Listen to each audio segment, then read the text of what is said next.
O tema alimentos gravídicos é um tema que ele é novo, embora a lei seja de 2008, mas ainda é um tema novo, porque ele ainda é muito pouco praticado. O que é alimentos gravídicos? É o direito da gestante, não do feto, em buscar o auxílio do suposto pai naquela mantença da gravidez. E os alimentos gravídicos que vão perdurar desde a concepção até o parto vai compor um crédito em favor desta gestante. A lei deu uma grande sacada, que foi na verdade uma economia processual. Porque ao nascer a criança, os alimentos gravídicos se convertem. Deixa de ser de titularidade da gestante e passam a ser daquela criança. Então, o que nós temos aqui? Nós temos uma finalidade dúplice dos alimentos gravídicos, que é regulamentada pela Lei 11.804 de 2008.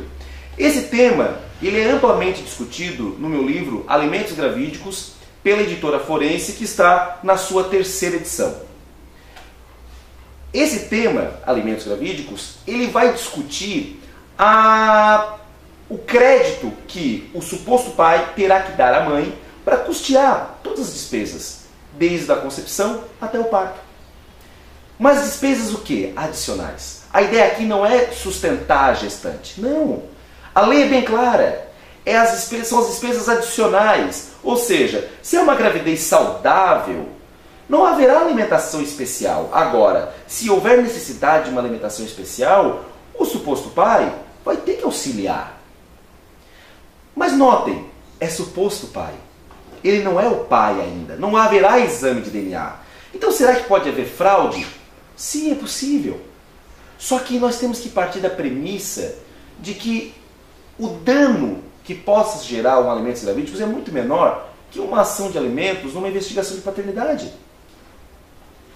Porque nós temos aqui um lapso temporal muito curto, são apenas 9 meses. E são apenas despesas adicionais. No momento que nascer a criança, esse suposto pai pode pleitear exame de DNA e se ele mesmo se propor a pagar o exame, ele vai poder fazer o quê? Obter o resultado. E aí, obviamente, parar de fazer o pagamento desse pensionamento. Porém, nós temos que partir da premissa de que as pessoas não buscam o judiciário pela má-fé, e sim pela boa-fé. Quem advoga, quem atua no judiciário, sabe que mais de 90% das investigações de paternidade, e eu diria mais de 95% das investigações de paternidade, são procedentes. E ainda hoje nós temos um grande temor de conceder alimentos em investigação de paternidade. As pessoas não buscam o judiciário para a má-fé. Ainda mais um tema como esse, que é tão fácil de comprovar, que é o DNA.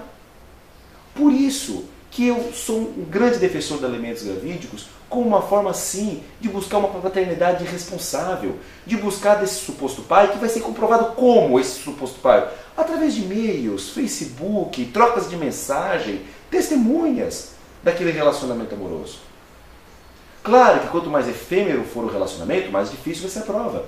Mas quanto mais duradouro, mais público, mais notório, mais fácil vai ser a prova.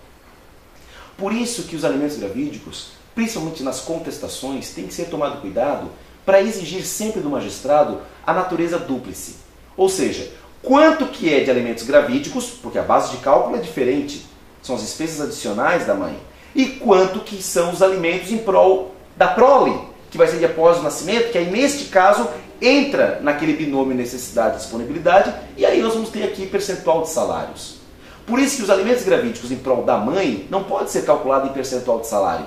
Tem que ser analisado como fosse uma responsabilidade civil, ou seja, como fosse uma ação indenizatória.